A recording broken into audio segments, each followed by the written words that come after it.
弟兄姐妹平安，周间信息题目：常与我同在。圣经马可福音3章13节到14节。耶稣上了山，把自己所要的人招来，他们就来到他那里。于是他设立了12个人，又称他们为使徒，要他们常和自己同在，也要差他们去传道。耶稣按着他自己的意思选召人做他的门徒，而做耶稣的门徒有3个要素。第一个，常与主同在；第二个，奉差去传道；第三个，有服事的权柄。做耶稣的门徒首要的事是常和主同在，喜欢跟主在一起。主的同在是门徒的喜乐和最宝爱的。当主耶稣道成肉身时，门徒可以用肉眼看见耶稣，亲耳听见耶稣说话。但今天是圣灵的时代，主复活升天后，从父神领受所应许的圣灵，将圣灵浇灌下来。我们必须追求圣灵充满，而且常常被充满，才能享有主的同在。主今天是借着圣灵与门徒同在，我们可以在圣灵里吃主的肉，喝主的血，享有永远的生命。主借着圣灵住在我们里面，我们也借着圣灵住在主里面，与主成为一灵。当主还在肉身时，曾对周围的门徒提起此事。彼得当时尚未被圣灵充满，他也完全不了解主在说什么，但他坚定的要与主同在。他说：主啊，你有永生之道，我们还归从谁呢？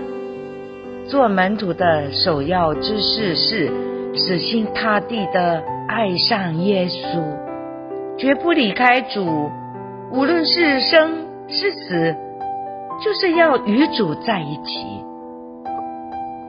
与主有生命的交流与连结。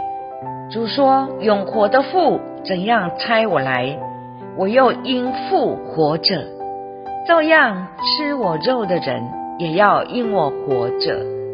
主活着，我们也活着。保罗说，现在活着的不再是我，乃是基督在我里面活着，并且我如今在肉身活着，是因信上帝儿子而活，他是爱我，为我舍己。做门徒的人昼夜活在主的同在中，无论醒着睡着都与主同活。劳伦斯弟兄说，如果我们要享受神的同在，就要继续不断和神交通，停止与神交通而思念琐碎小事是愚昧可羞的。在里面不住的祷告，不断和主交通交谈，目的是为了爱主，与主同在，而不是只想借着不住的祷告来经历代祷的威力。诚然，上帝可以移山代祷也是我们的本分，但做门徒不要急功近利，他必须在工作中、生活中学习随时随地的与主交谈，以致常常意识到主的同在，在静中，在动中，主与我们同在。与主不断交通的祷告必须参透生活每一个层面，使生活融入祷告，这是上帝无尽的恩典所促成的，为要使我们成为爱慕耶稣、与主同在的人。假如你把自己一切的软弱、需要和烦恼都这样向神倾心吐意，祷告就不会无话可说，因为你的话题永远也不会穷尽，反而会不断更新。彼此之间毫无秘密的人从来不会缺少话题，他们不必思索什么不该说，因此彼此之间没有任何隐瞒，也不需要很刻意的找话来说，他们会表达出心中丰富的想法，不需考虑便直接说出。